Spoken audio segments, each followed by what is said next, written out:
Bueno, sean bienvenidos a este su humilde canal, mis queridos amigos. ¿Quieres ser inmortal? Ok, ok, no, no. Ya. Eh, ¿Quieres saber cómo leer un libro en un día? Mira este video. Ya.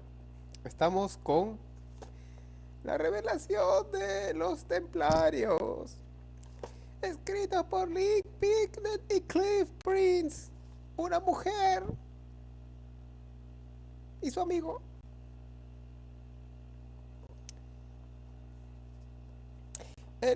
No puedo leer así, imposible. Ya, hasta me duele la garganta. En la época, las razones religiosas manifestaron la campaña no tardaron en combinarse en otros motivos más cínicamente políticos. La mayoría de los cruzados eran oriundos del norte de Francia. Las atractivas riquezas del poderío de Languedoc eran aspectos que nadie ignoraba. Antes del comienzo de las cruzadas, la región disfrutaba de una notable independencia.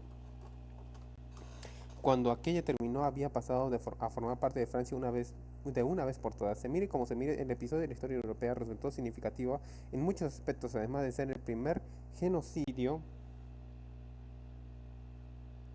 adem- a- a- perpetrado en Europa, proporcionó un impulso definitivo a la unificación de Francia y también a la creación de la Inquisición. Pero nosotros opinamos que por mucho, en la cruzada albigense mucho más que un episodio de ferocidad antigua y por mucho tiempo extrañamente olvidado. Los cátaros eran pacifistas y además desdeñaban tanto la vil envoltura carnal que no tenían inconveniente en desprenderse de ella, aunque fuese por medio de un martirio tan horrible como la muerte de la hoguera.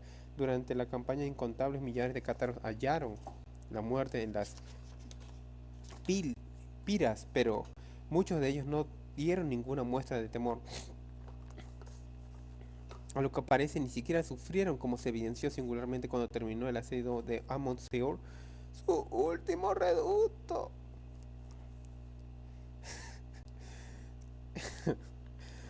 ¿Quieres ser? Te ganó.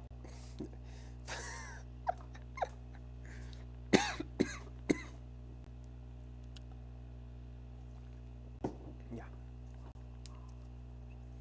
Parada obligada para el turista moderno Montsegur no se ha convertido en una especie de lugar mítico al estilo de Glastonbury Tor. Y si en este la cueste resulta un poco arduo para los visitantes que no se han mantenido en forma, no digamos la rampa de acceso al castillo de Montsegur, vertiginosa ciudadela de piedra increíblemente enmarcada en lo alto de una montaña que tiene más o menos la forma de un pan de azúcar de los de antes, domina una aldea y un valle donde menudean peligrosos desprendimientos de roca al pie de la cueste. Hay carteles en varios idiomas desaconsejando el intento de subir al Chateau a quienes no gocen de las plenas facultades. Más de un bronceado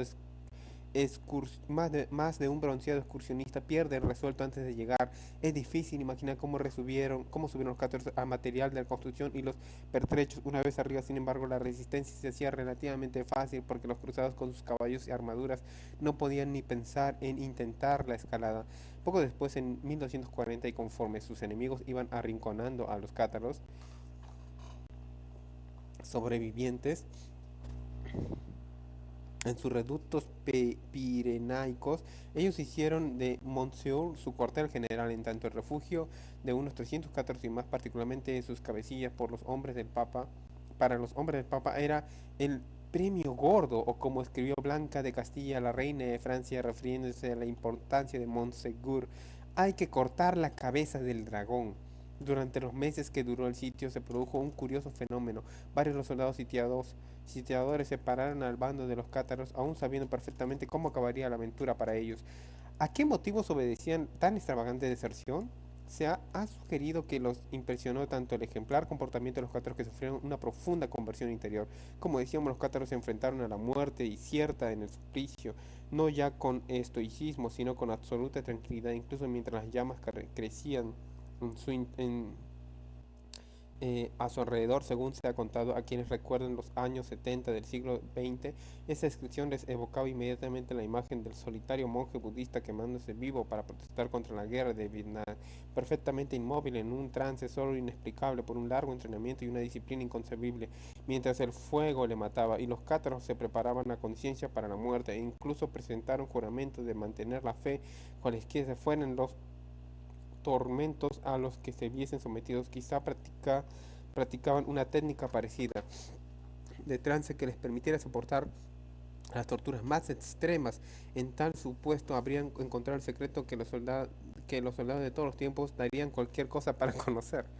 Como quiera que sea la caída de Montsegur, creó mucho más misterios perennes que fascinaron a muchas generaciones e incluso los nazis cazatesoros y los buscadores del Santo Grial del misterio más duradero de todos los relacionados con el supuesto tesoro de los cátaros, que cuatro de estos lograron sacar la noche antes de la matanza. Esos intérpretes herejes consiguieron escapar de algún modo. Se dice que descolgándose con ayuda de las sogas por el despeñadero más escarpado a favor de la oscuridad nocturna, aunque se había rendido formalmente el 2 de marzo de 1244 por razones nunca explicadas, se les permitió quedarse en la ciudadela 15 días más, tras lo cual se entregaron para ser quemados. Algunos relatos van todavía más lejos y pretenden que bajaron y se metieron por su propio pie en las hogueras que los enemigos habían preparado en el llano. Al pie de la fortaleza se ha especulado si solicitaron el plazo adicional de gracia para realizar alguna ceremonia. En este punto no es fácil que llegue a saberse nunca la verdad. La naturaleza exacta del tesoro cátaro ha sido objeto de aventuradas especulaciones. Si hemos de tener en cuenta la arriesgada vía de escape de los cuatro sobrevivientes, no parece que fuese sacos cargados con lingotes. Algunos postulan que debió ser el santo grial u otro objeto ritual parecido de mucho significado. Muchos otros dicen que pudieron ser escrituras o conocimientos, o lo importante eran las personas de los cuatro cátaros en sí, que tal vez representaban una línea de autoridad e incluso personificaban literalmente el legendario linaje de Jesús. Pero si el tesoro cátaro en realidad es un conocimiento secreto, ¿qué forma revestía este? ¿En qué constituían bien miradas las creencias de los cátaros? Es difícil valorar sus doctrinas con ningún grado de precisión porque dejaron pocos escritos y la mayor parte de los que sabemos acerca de sus creencias proviene de sus enemigos, los inquisidores, como han señalado prudentemente Walter Briggs y Rick A. Gilbert en su libro The Treasure of Montsegur. 1987. Se ha hablado demasiado de la supuesta teología cátara cuando esa religión derivaba de una visión concreta del mundo y se puede discutir de los orígenes concretos de esta. Los cátaros fueron sucesores de los bogomiles, movimiento herético que floreció en los Balcanes hacia mediados del siglo X y seguía activo en esa región mientras los cátaros se encaminaban hacia su destino fatal. El bogomilismo tuvo mucha extensión, alcanzando vasta Constantinopla y por momento constituyó un serio peligro para la ortodoxia. A su vez, los bogomiles y de Bulgaria eran los herederos de una larga sucesión de herejías y habían alcanzado una reputación peculiar entre sus oponentes. Por ejemplo, la palabra inglesa burger y la francesa bougre derivan del búlgaro, pero como tal vez también española bujarrón, se entienden tanto en el sentido fuerte. Dentro de la costumbre tradicional, imputar prácticas sexuales aberrantes a todos los heréticos, sea o no fundada la acusación, como el atenuado de pobre, infeliz o desgraciado, que toman dichas palabras de los dos idiomas que hemos citado primero. Los bogomiles y sus derivados como los cátaros eran dualistas y gnósticos, para ellos el mundo era inherentemente malo, el alma sufría la prisión de una envoltura indigna y la única vía de liberación era la gnosis, la revelación personal gracias a la cual el alma accede a la perfección y el conocimiento de Dios. Si se le conocen varias raíces al gnosticismo, la filosofía de los antiguos griegos, los cultos mistéricos como el Dioniso y las religiones dualistas como la zoroástrica, entre las más probables. Para detalles, véase el magistral estudio de Yuri Stoyanov de Hidden Traditional in Europa 1994.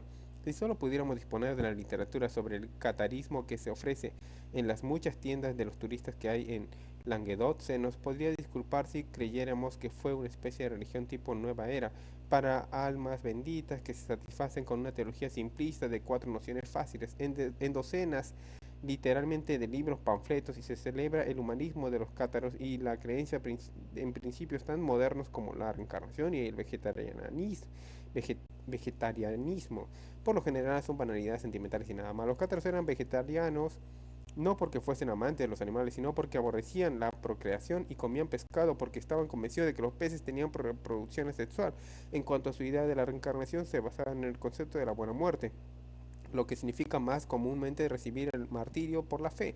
Si uno tenía la suerte de merecer ese final, no hacía falta ni siquiera reencarnándose en ese despreciable valle de lágrimas. Caso contrario, tendría que regresar una y otra vez hasta que le saliera bien. Algunos han intentado demostrar que el catalismo fue un producto exclusivamente languedociano, lo cual es de una inexactitud manifiesta, aunque sí incorporó su teología bastantes materiales de cosecha propia.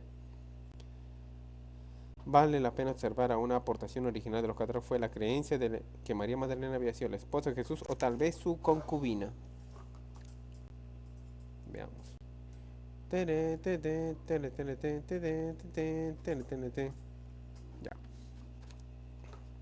Aunque este conocimiento no se juzgara adecuado para todos los cátaros y no solo para los admitidos al círculo más sublimes de los perfectos, no parece plausible que fuesen ellos los inventores de tal idea, puesto que eran virulentos enemigos de la sexualidad e incluso del matrimonio. Quizá les horrorizaba tanto a ellos mismos que por eso la reservaban a quienes hubiesen demostrado ya la solidez de su fe en este y otros asuntos. Los cátaros se embarcaron en dificultades teológicas, por ejemplo, cuando se recomendaban a sus seguidores que leyeran la Biblia por sí mismos, a diferencia del catolicismo ortodoxo, que no escatimó esfuerzos para evitar que los laicos tuviesen acceso a las escrituras, pero por otra parte forzaban las reinterpretaciones radicales del relato bíblico para encajar sus creencias. El ejemplo principal de su reinvención del Nuevo Testamento fue la doctrina de la crucifixión, según la cual Jesús no tuvo cuerpo humano, sino que estaba hecho de una sustancia espiritual, y esa fue la que clavaron en la cruz, aunque los textos bíblicos no justificaron para nada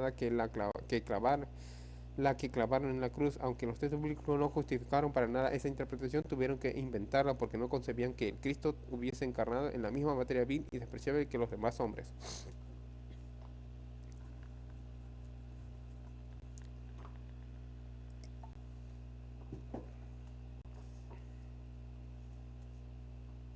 Así que la noción de que Jesús y María Magdalena hubiesen sido pareja sexual no tenía a primera vista nada susceptible de agradar especialmente a los cátaros, y en efecto estos debatieron varias justificaciones teológicas diferentes para explicar semejante matrimonio. Seguramente habían preferido ahorrarse la molestia si les hubiera sido posible rechazar la historia, declarándola un completo absurdo. Tenemos ahí un indicio que apunta a la muy especial categoría de esa relación entre Jesús y María y la Magdalena en creencias de Languedoc de la época, parte integrante de lo que gentes del común creían sin discusión, y más todavía elemento tan central de la visión cristiana en ese lugar del mundo que no se podía ignorar, sino que era preciso debatirlo, y tal como se ha escrito Yuri Stoyanov.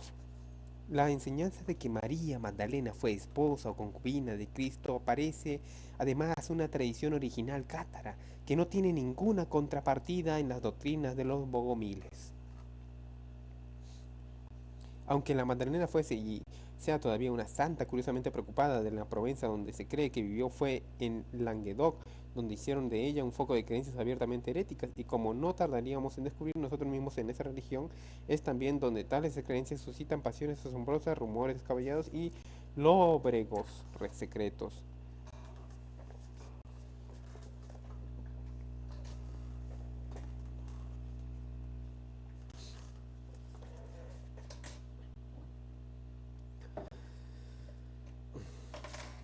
Ya, seguimos. Como hemos visto, la idea de que Jesús y María Magdalena fueron amantes también se encuentra en los evangelios de Nag Hammadi ocultos en Egipto desde el siglo IV. Cabe señalar que las creencias languidocianas en el mismo sentido proceden de esa fuente o de otra común. Algunos estudiosos, en especial,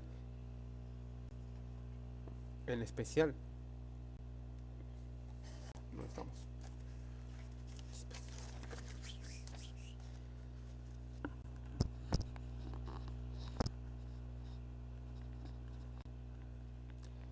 Mariello Malver ha especulado sobre si el culto de la Magdalena fue en el sur de Francia. Conservó esas primeras ideas gnósticas. No faltan indicios de que así fue. Hacia 1330 aparece en Estrasburgo, un notable tratado titulado Schwechter Catrei o Germana Catalina, atribuido al místico alemán Meister Eckhart de los Entendidos. Dos, dos, eh, pero más probablemente una obra de sus discípulos según convienen todos los entendidos. Expone una serie de diálogos entre la hermana Catalina y su confesor sobre la experiencia religiosa de la mujer y aunque incorpora muchas ideas ortodoxas, tienen ciertos rasgos que no lo son tanto. Por ejemplo, declara expresamente que Dios es la Madre Universal y revela con claridad una fuerte inspiración cátara, así como la influencia de la tradición de los trovadores de Minesinger. Esta obra extraordinaria en el sentido de que se expresa con insólita franqueza relaciona a la Magdalena con la Main u homenaje amoroso a la mujer y todavía más interesante para nosotros ha dado que pensar a los investigadores porque contiene ideas acerca de María Magdalena que no se encuentra en ningún otro lugar excepto en los evangelios de Nag Hammadi. La describe como superior a Pedro porque supo entender mejor a Jesús y parece la misma rivalidad entre ambos. El tratado de la hermana Catalina incluso describe incidentes concretos que también figuran en los textos de Nag Hammadi. La profesora Barbara Newton ha descrito a estas palabras con apuro en que encuentran los académicos el hecho de que el hermana Catalina no utili- hermana Catalina utiliza estos motivos plantea un espinoso problema de transición histórico. Confiesa que es un problema real pero sorprendente. El autor de Hermana Catalina manejó en el siglo XIV en unos textos que no fueron descubiertos hasta el siglo XX. No puede ser coincidencia que el tratado refleje la influencia de los cátaros y los trovadores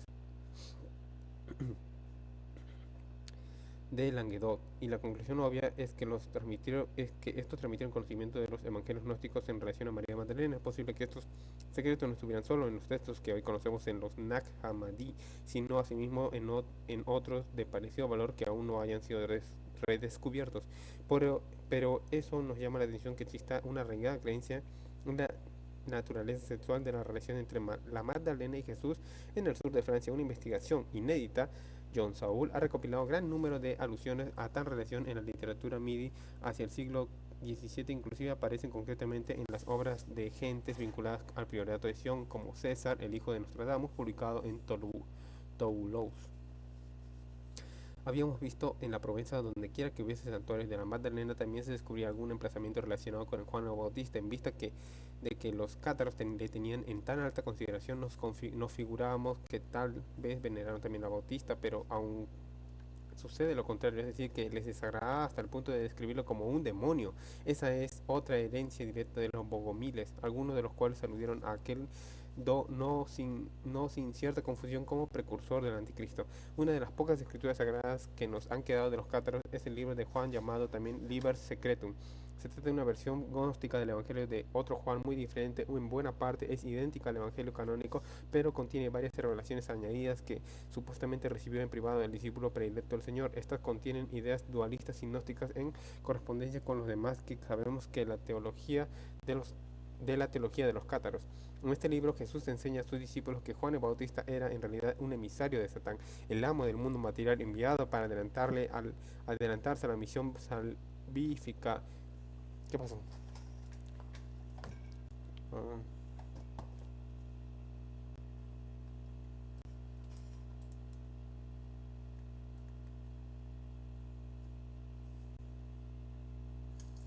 pero, ¿qué pasa?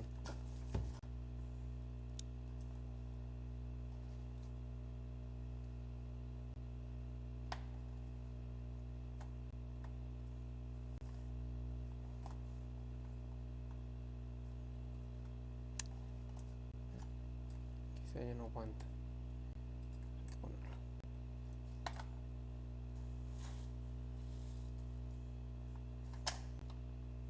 Ahí, descanso un rato. Tiri, tiri, tiri, tiri, tiri, tiri, tiri, tiri, tiri. Ay, caramba. Ay.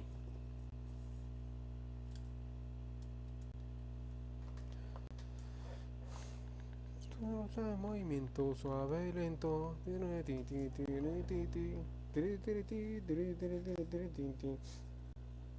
Ya, 19 minutos ya.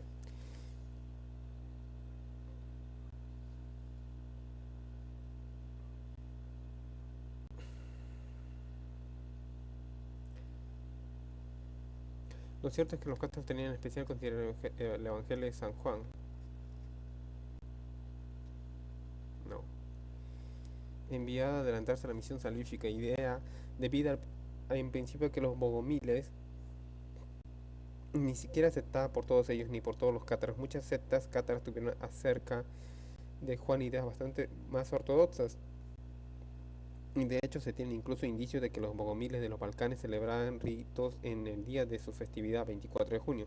Lo cierto es que los cátaros tenían en especial considerado el Evangelio de San Juan, de Juan, que según parecer de los entendidos en el gnosticismo, en, de los entendidos es el más gnóstico del Nuevo Testamento. En los círculos ocultistas circula un rumor persistente en el sentido de que los cátaros tenían otra visión del Evangelio de Juan, hoy perdida, y muchos de aquellas han registrado los alrededores de Monsegur a ver si logran encontrar aquella sin éxito por ahora. Ciertamente los cátaros tuvieron ideas no ortodoxas por más que algo confusas acerca de Juan Bautista, pero conviene que nos tomemos en serio sus nociones acerca de Juan malo y Jesús bueno.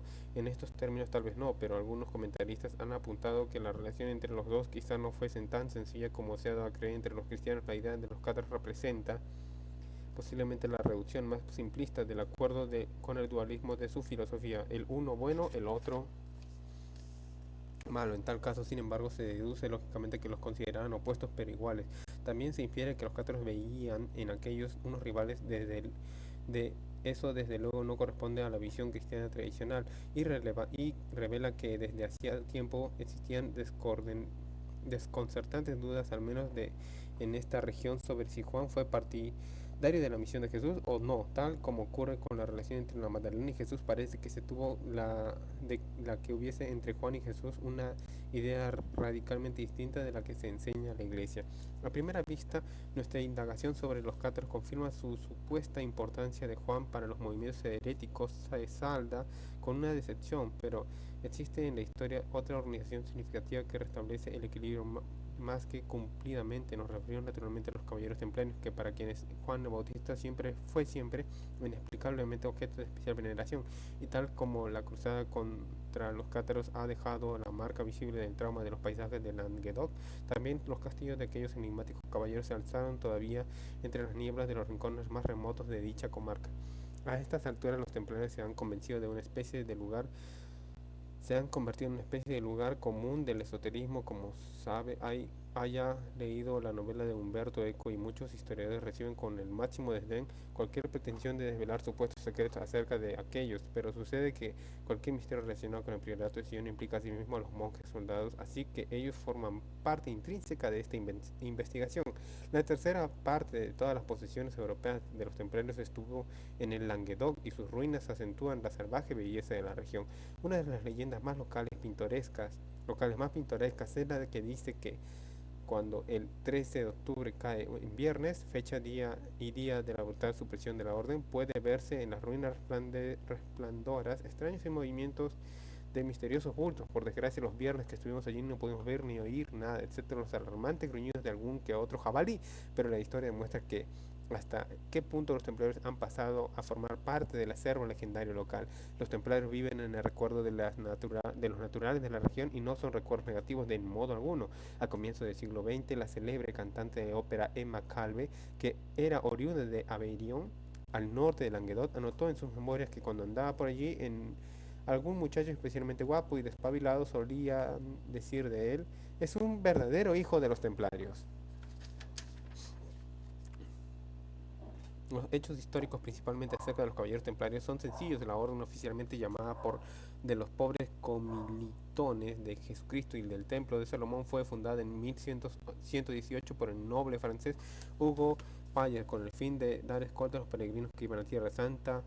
En principio y durante 9 años fueron 9 caballeros, pero luego la orden creció y no tardó en constituir una fuerza considerable, no solo en el Oriente Próximo, sino también en toda Europa. Una vez obtenido el reconocimiento de la orden, el mismo Hugo de Payens emprendió una gira en Europa a fin de solicitar la realeza y los nobles tierras y dinero. Visitó Inglaterra en 1129 y fundó allí el primer establecimiento templario, sitio en lo que hoy es la estación Holborn del metro de Londres. Como todos los monjes, los caballeros hacían votos de pobreza, castidad y obediencia, pero vivían en el mundo y del mundo, y se comprometían a usar la espada contra los enemigos de Cristo cuando fuese necesario. La imagen de los templarios ha quedado indisolublemente unida a las cruzadas que se organizaron para expulsar a los infieles de Jerusalén y mantener a los santos lugares en manos de la cristiandad. Fue en 1128 cuando el Concilio de Troya reconoció oficialmente a los templarios como orden religioso y militar y protagonista principal de la decisión de Bernardo de Claraval, superior de la orden cisterciense, más tarde canonizado, pese a que, como ha escrito Bamberg Gascoigne, fue agresivo y prepotente, y un político malicioso, bastante desprovisto de escrúpulos en cuanto a los medios utilizados para librarse de sus enemigos. Bueno, fue igual allí. Fue el mismo Bernardo quien escribió la regla de los templarios basada en la de los monjes de Cister, y un pupilo de aquel, tras coronarse papa como Inocencio II, estableció en 1939 que adelante los templarios solo obedecerían a la autoridad del sumo pontífice, por cuanto los templarios y otras órdenes cistercienses crecieron al paralelo. Se advierte cierta medida de coordinación deliberada entre ellas. Así, por ejemplo, el conde de Champagne, de Champagne, de quien era vasallo Hugo de Payen, donó a San Bernardo las tierras de Clairvaux o Claraval, donde éste levantó su imperio monástico. Más significativo aún, Andrés de Montrat, uno de los 9 caballeros fundadores, era tío de Bernardo. Se ha sugerido que los templarios y los cistercienses actuaban de común acuerdo y con arreglo a un plan preconcebido para apoderarse de la cristiandad, aunque eso nunca se consiguió. Apenas se cabe exagerar el prestigio de la potencia financiera de los templarios en el monte culminante y de su influencia en Europa, y apenas existió un centro importante de civilizaciones donde no hubiesen establecido una de sus capitanías, como lo demuestra en Inglaterra la abundancia de topónimos por el estilo de Temple Fortune y Temple Bar Londres o Temple Meath Bristol. Con la extensión del imperio creció también su arrogancia y empezaron a envenenarse sus relaciones con las jerarquías, tanto las religiosas como las seculares. En parte, la riqueza de los templarios fue una consecuencia de su regla. Al ingresar el nuevo adepto donaba a la orden todas las propiedades que tuviera. Por otra parte, amasaron una importante fortuna gracias a las grandes donaciones de tierras y dinero por parte de muchos reyes y nobles. No tardaron en ver repletas sus arcas, porque además llegaban a acumular una notable experiencia financiera que hizo de ellos los primeros banqueros internacionales del mundo, de cuyo juicio dependía, por ejemplo, la calificación de riesgo asignada a otros poderes. Era desde luego un buen sistema para establecerse a sí mismos como gran potencia. En muy poco tiempo el título de pobres comilitones llegó a ser pura ficción, aunque eso no quita que los miembros de número siguieran viviendo pobremente conforme a los votos. Aparte de su asombrosa riqueza, los templarios contaron con el prestigio de su experiencia militar y su valentía en la batalla, y en la que llegaban muchas veces hasta la temeridad. Tenían reglas que dictaban su comportamiento como soldados. Por ejemplo, se les prohibía capitular a menos que se viesen ante una fuerza superior en proporción de más de 3 contra 1, y aún entonces no sin el permiso de su comendador. Eran las fuerzas especiales de su época, unos combatientes de élite que tenían en su favor la razón de Dios y la de su dinero. Pese a su valiente valiente defensa, los santos lugares fueron retomados a los sarracenos trozo a trozo hasta 1291, en que cayó el último territorio cristiano, San Juan de Acre. Nada les restaba que hacer a los templarios excepto regresar a Europa y trazar planes para una futura conquista o reconquista. Para entonces, por desgracia, el impulso capaz de iniciar semejante campaña se había desvanecido entre los reyes que habían estado en condiciones de financiarla, de manera que aquellos que quedaban sin su razón de ser principal, faltos de empleo, pero todavía ricos y arrogantes, suscitaban amplios resentimientos porque no pagaban impuestos y solo respondían ante el Papa. Así que en 1307 se produjo su inevitable caída en desgracia. El todopoderoso rey Felipe de el Hermoso inició la destrucción de la orden templaria con la connivencia del Papa, que era hechura suya de todas maneras, obedeciendo a órdenes secretas al rey. El viernes 13 de octubre de 1307 los templarios fueron cercados en un súbito golpe de mano, encarcelados, torturados y finalmente quemados en la hoguera. Así es como se cuenta el suceso en los libros corrientes sobre el tema. A menos se queda uno con la idea de que toda la orden resultó arrasada en aquella jornada fatídica y remota, como si la hubiesen borrado de la faz de la tierra, nada más lejos de la verdad. Para empezar, fueron relativamente pocos los templarios ejecutados, aunque a la mayoría de los capturados los sometieron a la cuestión, según el eufemismo de rigor para los tormentos insoportables que se administraban. Todo un gran maestre como Jacobo Molay fuese tostado y a fuego lento en el Ye de la Cité a la sombra de la Catedral de Notre Dame de París, pero hubo más miles de templarios y solo quienes se negaron a confesar o pre- se retrataron de sus confesiones murieron. Sin embargo, ¿qué validez podía atribuirse a unos testimonios arrancados mediante hierros en rojo y cepos? ¿Y qué se pretendía confesaran? Lo que consta acerca de las confesiones de los templarios no carece de imaginación, por decirlo de alguna manera. Así nos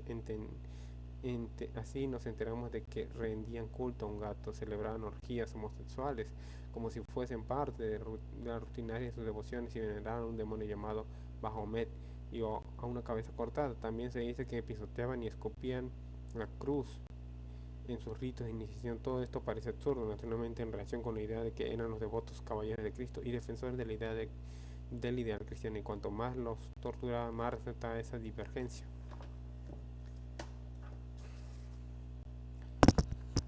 Que confesaran apenas debe sorprender, no son muchas las víctimas de tortura que consiguieron apretar los dientes para que no salga de sus labios lo que sus torturadores quieren que digan, pero en ese caso debe haber algo que sus torturadores quieren que digan. Pero en este caso debe haber algo más de lo que se aprecia a simple vista. Por una parte, los postulados a que todos los cargos dirigidos contra los templarios eran invenciones de quienes envidiaban sus riquezas, temían su poder y que el rey de Francia aprovechó la oportunidad para quedarse con aquellos y resolver así sus propios apuros económicos. Por otra parte, aunque las acusaciones no fueron estrictamente verídicas, hay indicios de que los templarios andaban en algo misterioso o tal vez oscuro, en el sentido del oculto. Por supuesto, esas dos interpretaciones no se excluyen mutuamente. Mucha tinta se ha gastado en el debate sobre los cargos formulados contra los templarios y sus confesiones. ¿Perpetraron en realidad las acciones que confesaron o fueron inventadas de antemano por los inquisidores, quienes se limitaron a torturarlos hasta que dijeron lo que aquellos deseaban escuchar?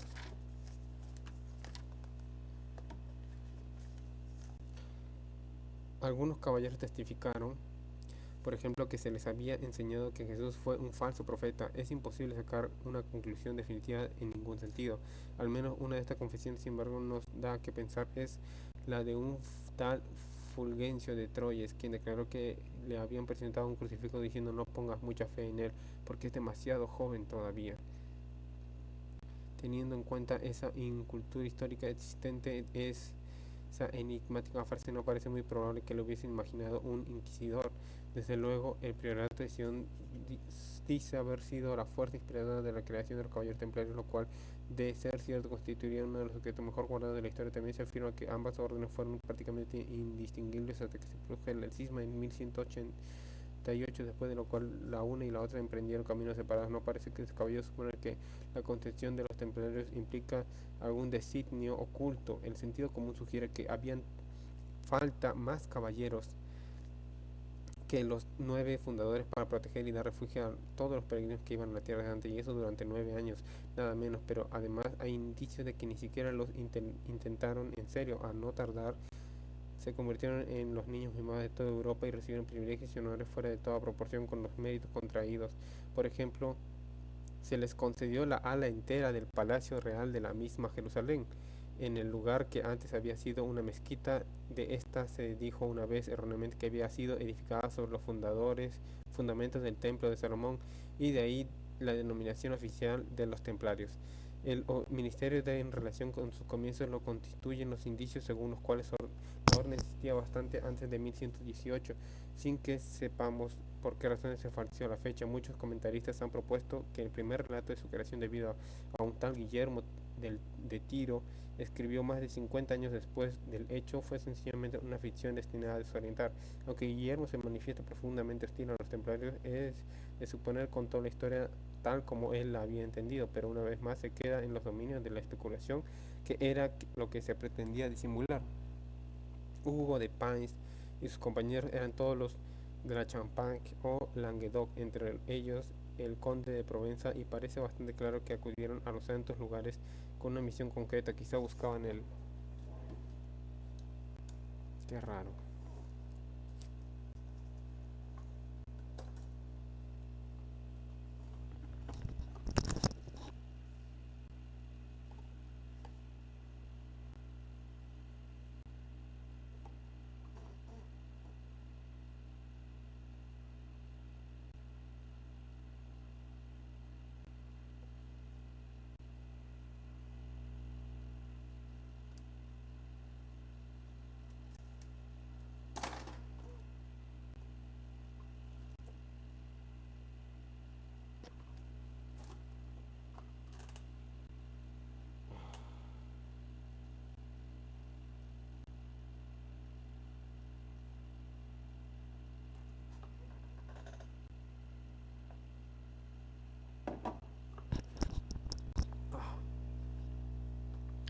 Vamos a continuar. Por un momento me entró un...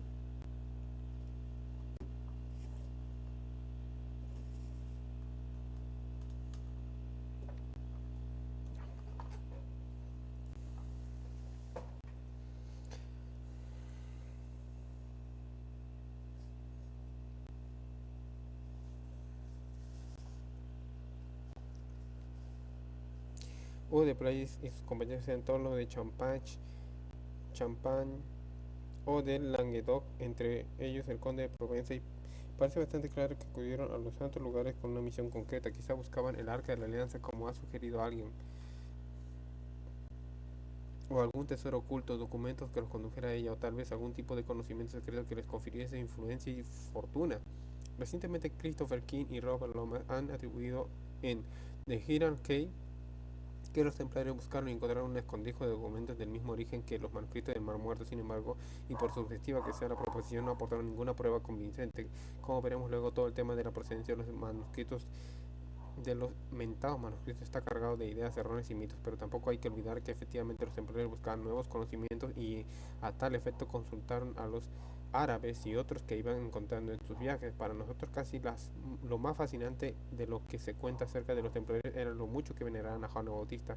Según todos los indicios, bastantes más de lo que suele venerarse al santo patrono común y corriente. El priorato de Sion, indisociable de ellos, según se pretende, llama a Juan a todos sus grandes maestros, tal vez también por veneración, pero eso prácticamente imposible descubrir las razones de esta especial devoción templaria en ninguno de los libros de historia convencional. La explicación habitual es que Juan era especial para ellos porque fue el maestro de Jesús. Algunos han propuesto que la cabeza cortada de la que se les acusó de adorar no sería otra sino del mismo Bautista, pero el hecho de adorar semejante tótem indicaría sin lugar a dudas que los templarios fueron algo muy distinto de unos sencillos soldados de Cristo. La cuestión es que buena parte del simbolismo aparentemente ortodoxo que utilizaban contiene también ocultas alucinaciones juanistas. Por ejemplo, una de sus imágenes favoritas era la del Cordero de Dios. La mayoría de los cristianos creen que simboliza a Jesús, de quien dijo el Bautista, según se le atribuye: "Este es el Cordero de Dios". Pero en muchos lugares, como en el caso de la región occidental de Inglaterra, entienden que el símbolo se refiere al mismo Juan, y parece que los templarios le atribuyen ese significado. El símbolo de Cordero de Dios fue adoptado en uno de los sellos oficiales del temple, concretamente era el de las encomiendas del sur de Francia, una pista en cuanto a que la veneración de los templarios por Juan el Bautista no era el sencillo homenaje de cualquier cofradía a su santo patrono, sino que ocultaba algo bastante más radical. Se halla en la obra de un erudito clérigo llamado Lamberto de Saint-Omer o Audemars, que era pariente de uno de los 9 caballeros fundadores, Godofredo de Saint-Omer, la mano derecha de Hugo Payers. En The Hiram Cay, Christopher King y Robert Lomas reproducen una ilusión de Lamberto que representa la Jerusalén celeste, y observan que al parecer presenta a Juan Bautista como el fundador de Jerusalén celestial. Ni con una sola palabra se menciona a Jesús en ese documento supuestamente cristiano.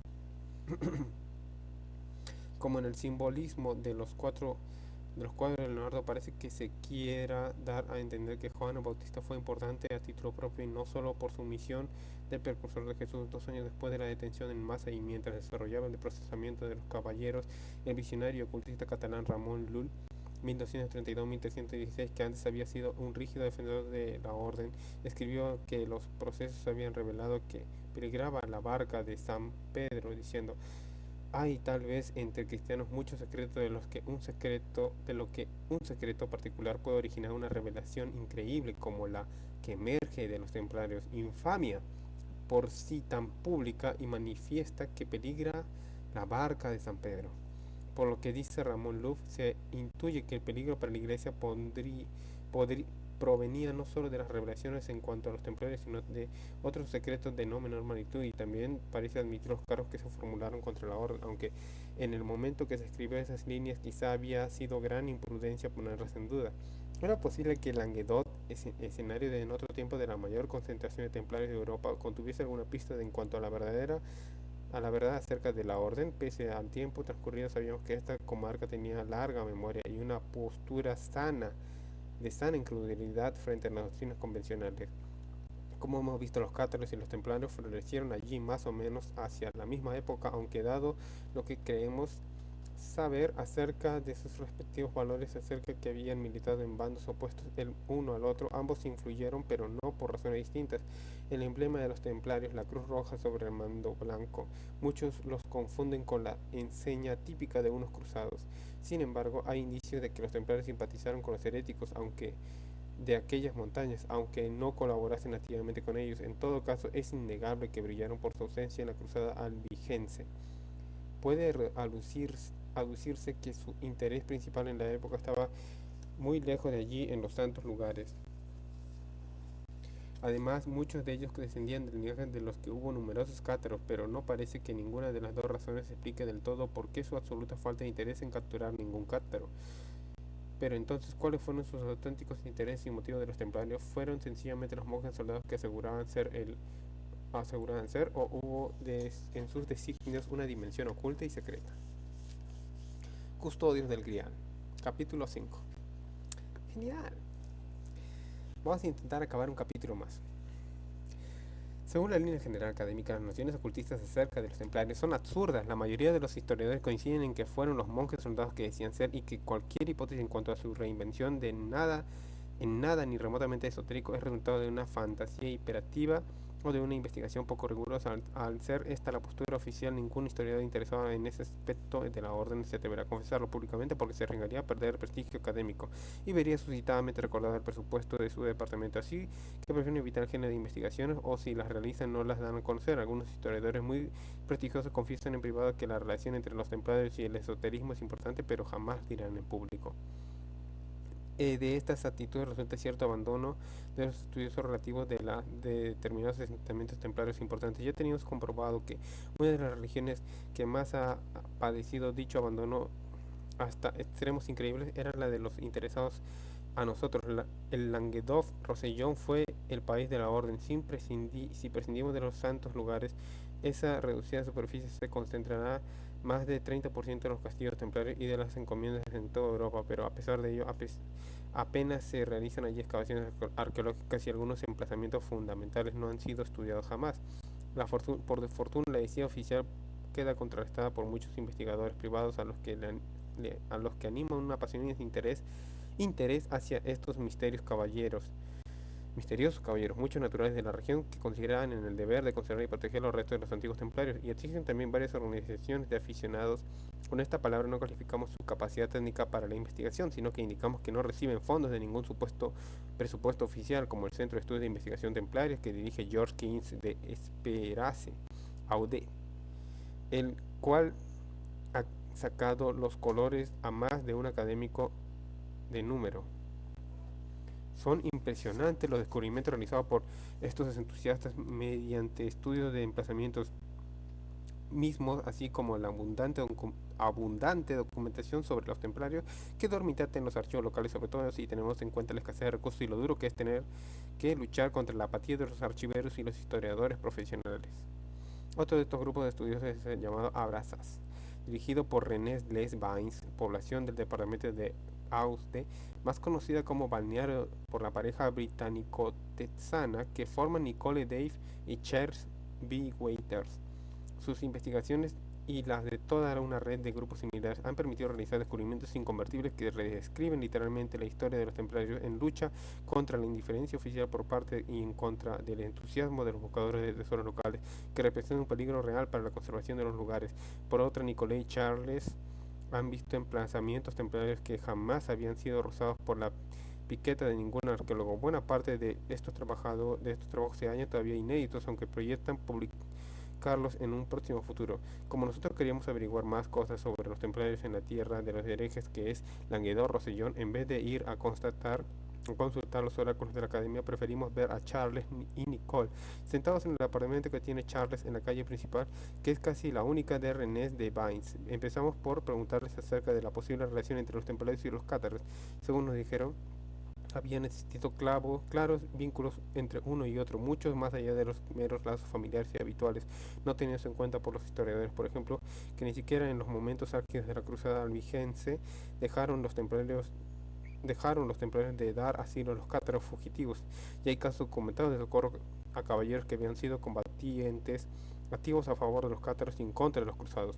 Como dijo Nicole, no hay más que ir entresacando de las actas de la Inquisición los apellidos de los cátaros y compararlos con los templarios de la misma época para ver que son los mismos, pero más concretamente es innegable que algunos establecimientos templarios alojaron a los cátaros, los escondieron e incluso los enterraron en sagrado.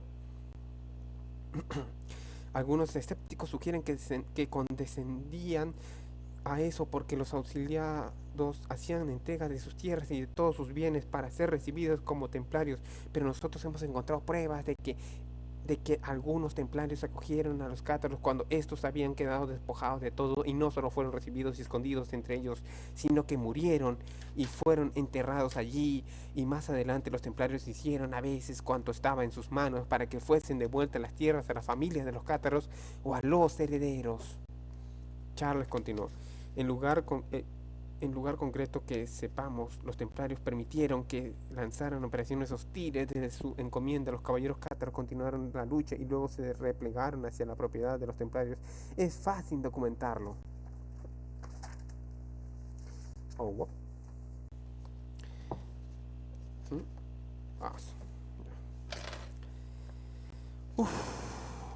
Excelente. Un poco más de la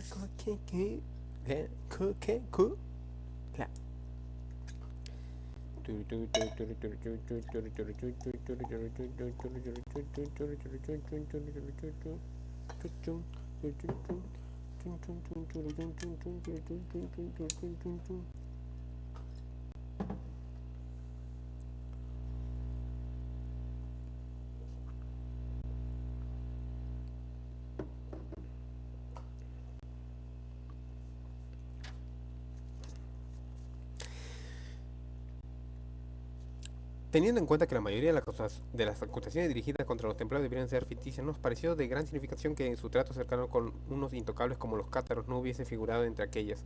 Que los inquisidores estaban al corriente no nos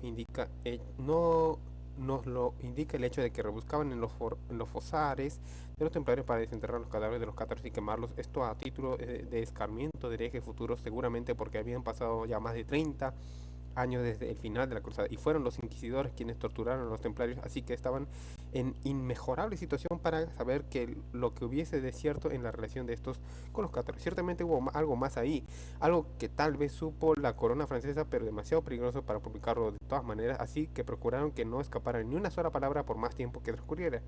Durante nuestras averiguaciones acerca de los templarios siempre tuvimos la sensación incordiante y cada vez más nítida de que había un secreto descomunal pugnando por asomar bajo la superficie de la crónica oficial. Era posible que tanto los templarios como los cátaros hubiesen sido poseedores de un conocimiento potencialmente explosivo y que dicho secreto fuese el verdadero motivo de que Felipe el Hermoso, cuando decidió asestar en un golpe de mano tan bien planeado contra los templarios. Pero no todos ellos fueron exterminados. Aquel fatídico viernes 13 a muchos se les permitió vivir y reconstituirse bajo otros nombres diferentes. Dos países en particular sirvieron como puertos de refugio a los feires fugitivos de Escocia y Portugal. En este segundo país pasaron a llamarse Caballeros de Jesucristo. Perdón. También la religión de Languedoc alrededor constituyó una curiosa excepción de la pauta general de la persecución. Según Charles y Nicole, al este de Rosellón era territorio de la corona de Aragón, excepto la parte septentrional de Carcassona, que pertenecía a Francia. Los templarios rosellones fueron detenidos y juzgados, pero se les pronunció inocentes, y cuando el Papa disolvió la orden, oficialmente se incorporaron a otras órdenes militares parecidas o se retiraron a sus tierras para disfrutar de rentas vitalicias.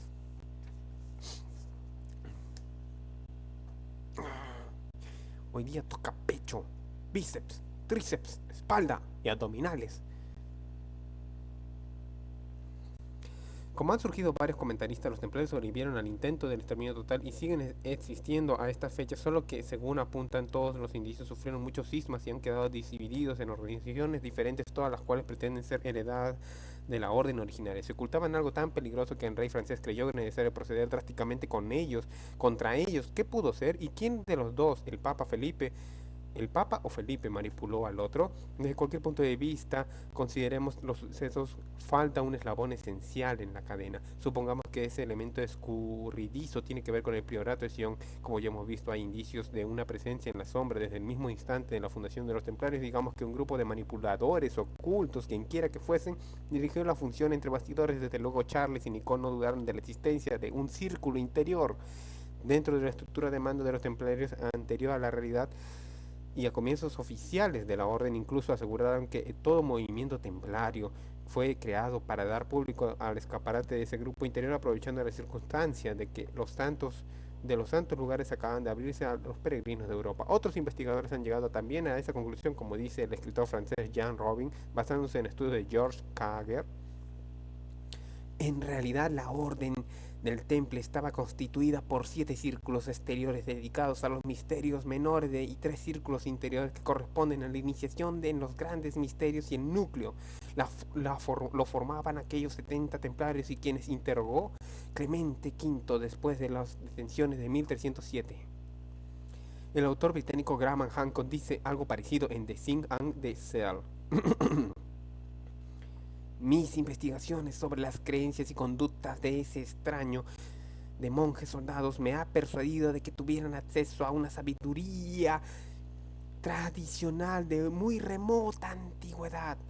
Era posible mantener un grupo interior secreto porque los templarios fueran en esencia una escuela mistérica, es decir, que funcionaban como una jerarquía basada en iniciación y en el secreto. Pudo ocurrir por consiguiente que el templario raso supiera bastante menos que los superiores, e incluso las creencias de estos fuesen diferentes de las de aquel. Ha visto así el asunto, es probable que la mayoría de los caballeros templarios no fuesen sino unos sencillos soldados de Cristo que aparentaban, pero el círculo interior era otra cosa. Lo que parece, ese círculo interior templario se creó para seguir activando los estudios de temas esotéricos y religiosos. El motivo para mantenerlo en secreto, a uno de los motivos pudo ser que versaban sobre aspectos arcanos de los mundos judíos e islámicos, buscaban literalmente los secretos del mundo, donde quiera que sospecharan su presencia, y el recurso de este periplo geográfico e intelectual acabarían de tolerar todas las creencias, y quién sabe si abrazaron algunas, pero que muy heterodoxas. En aquellos tiempos, el motivo que incitase a buscar el conocimiento, pese a todas las dificultades que tenían que ser muy fuerte, a los templarios nunca les interesó embarcarse en las dificultades de una investigación por amor a la ciencia. Consta en la historia que fueron gentes de intenso sentido práctico. Si emprendieron una pesquisa concreta, tendrán sus buenas razones, y por eso mismo dejaron ciertas pistas en cuanto a lo que ellos consideraban especialmente importante. Una de las pistas puede hallarse en las obsesiones de Bernardo de Claraval, la primera eminencia gris que tuvieron aquel monje intelectual pero combativo en apariencia. Fue un gran devoto de la Virgen María, como demuestra en sus numerosos sermones, pero se diría que no fue la Virgen el objeto auténtico del amor espiritual de Bernardo, sino más bien otra María, cuya identidad verdadera viene indicada por el hecho de su especial afecto a las vírgenes negras. También escribió casi 90 sermones sobre el tema del cantar de los cantares, y en otras prédicas suyas relacionó más explícitamente a la amada con María de Betania, pero en aquellos tiempos nadie creía que esta fuese otra persona sino la misma María Magdalena. Morena soy, pero hermosa, dice la amada, y esa frase también vincula el cantar de los cantares con la veneración de las vírgenes, a las vírgenes negras de Bernardo, que era oriundo de Fontaines, cerca de Dijon, y cuyo centro hay también una Virgen negra. Era excepcionalmente devoto. Él dijo que había recibido la inspiración cuando niño al darse 3 gotas de leche milagrosa en el pecho de la Virgen negra de Chatillon. Se ha especulado sobre si este comentario sería una alusión en clave a su iniciación en algún culto de esta, y cuando Bernardo predicó la segunda cruzada, eligió hacerlo desde el santuario magdaleniense de Becelay.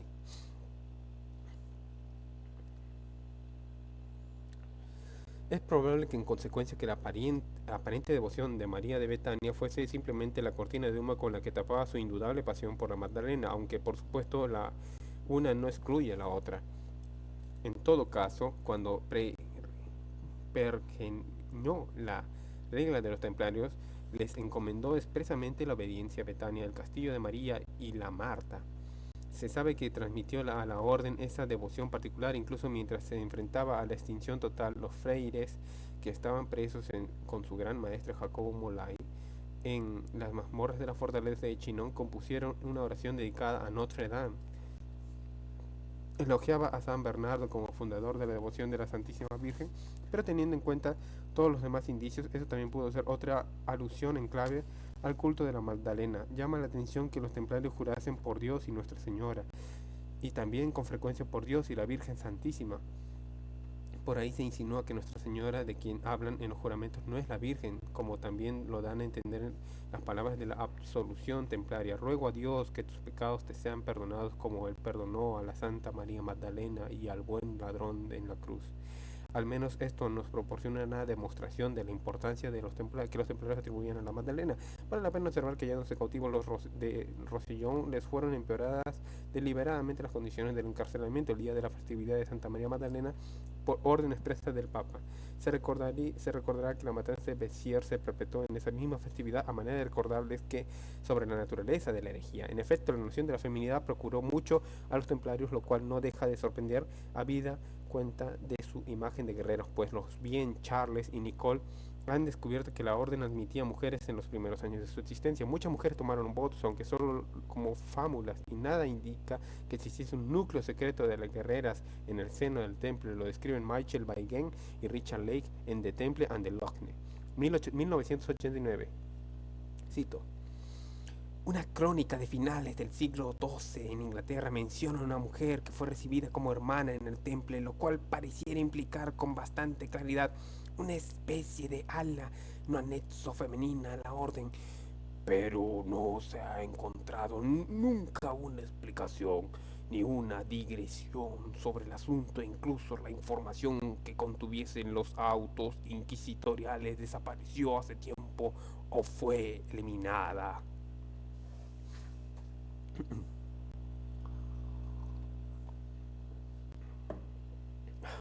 Cierro cita.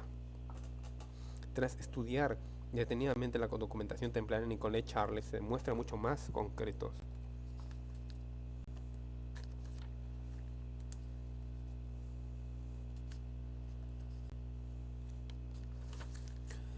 Cuando vamos a los documentos del siglo XII, encontramos muchos casos de mujeres que entraron en la orden al menos durante el primer siglo de la existencia de esta. Al ingresar prestaron juramento de donar mi casa, mis tierras y mi cuerpo y alma a la orden del temple. Al pie de estos se llevan firmas de mujeres así como de hombres. En ocasiones ambos cónyuges ingresaron juntos, así que las esposas debieron de jurar también. Tales documentos se encuentran principalmente en esta región de Languedoc, y los ejemplos son los bastante numerosos como para dar a entender que en algún momento dado la orden debió contar no con pocas mujeres.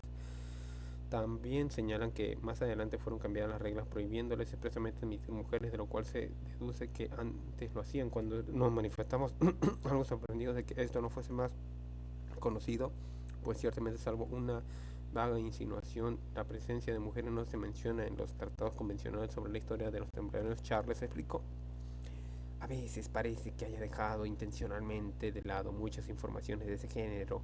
Lo que hay en los libros es mucha información redundante, así como si copiaran los unos de los otros, o están ciegos o no se fijan en los datos por algún motivo concreto. Si uno es verdadero investigador, como se supone que deben ser esos historiadores, el asunto salta a la vista, pero prefieren no hacer caso. También es notable que la encerrona del 13 de octubre de 1307 se ejecutase sin apenas derramamiento de sangre. En toda Francia, los senescales del rey abrieron sus órdenes selladas que les mandaban reunir tropas suficientes para arrestar a los soldados más aguerridos de toda la cristiandad, algo así como una comisaría del Reino Unido recibiese la orden de reunir a sus bobbies para detener a todos los miembros del SAS acorralados en el pueblo. A lo que parece, la mayoría de los templarios de Francia permitieron que los enchiquerasen como a ovejas destinadas a sacrificios. También es extraño que no pidiesen refuerzos a las encomiendas de otros países. Llama la atención que algunos de ellos, el tesoro de la orden, consiguieran desaparecer por vías que no obligan a preguntarnos si se les había dado aviso. Por otra parte, la célebre flota de los templarios surta en Francia sencillamente se desvaneció en las islas de los bienes incautados por el rey francés. A los templarios no figura ni un solo barco. ¿Dónde quedó la flota? Evidentemente no debió de evaporarse en el aire. En cualquier caso, el círculo interior de la orden no escatimó esfuerzo por proteger sus conocimientos secretos. Un prestigioso especialista en estudios bíblicos, Holt Schoenfield ha demostrado que los templarios utilizaron el sistema de codificación llamado la cifra Ataf, la cual es verdaderamente notable porque el mismo procedimiento había sido utilizado por los autores de algunos manuscritos del Mar Muerto por menos de 1000 años antes de la fundación de la Orden Templaria, con independencia de lo que se pueda significar. Además, el hecho de que por sí solo revela que el interés de los templarios por guardar su secreto era tan grande que requirió a los métodos más ingeniosos y también tenían conocimientos de orígenes bastante exóticos y esotéricos. Schoenfield, Schoenfield explica cómo al aplicar el código al nombre del misterioso ídolo de la cabeza cortada supuestamente idolatrado por los templarios del Bajo Med, resulta la palabra griega Sofía, como la escrita con Gramac Hancock de Sing and the Seal, significa sabiduría. Nada más, pero también nada menos. En realidad significa bastante más que eso, y su pleno sentido aporta un matiz muy diferente a toda razón de Itre de los templarios.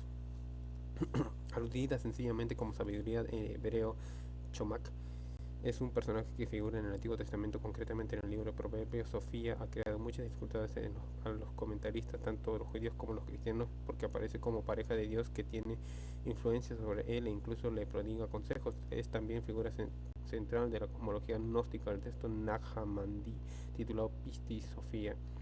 Le pone en íntima asociación con María Magdalena y como Chomac es la clave de la interpretación gnóstica de la Cábala, el importante y muy influyente sistema ocultista que sirvió base de la magia medieval y renacentista.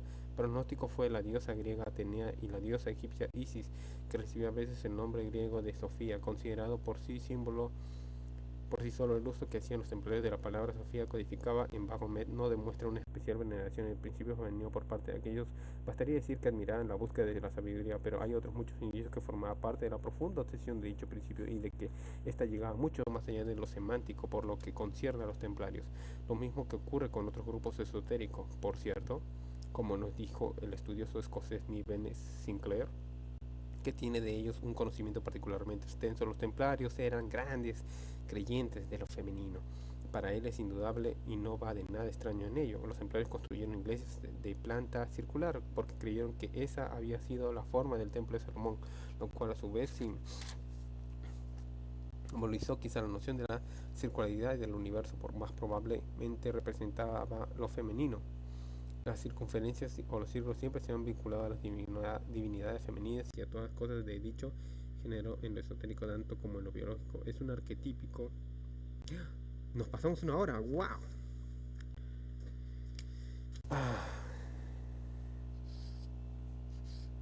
Muchas gracias por acompañarme.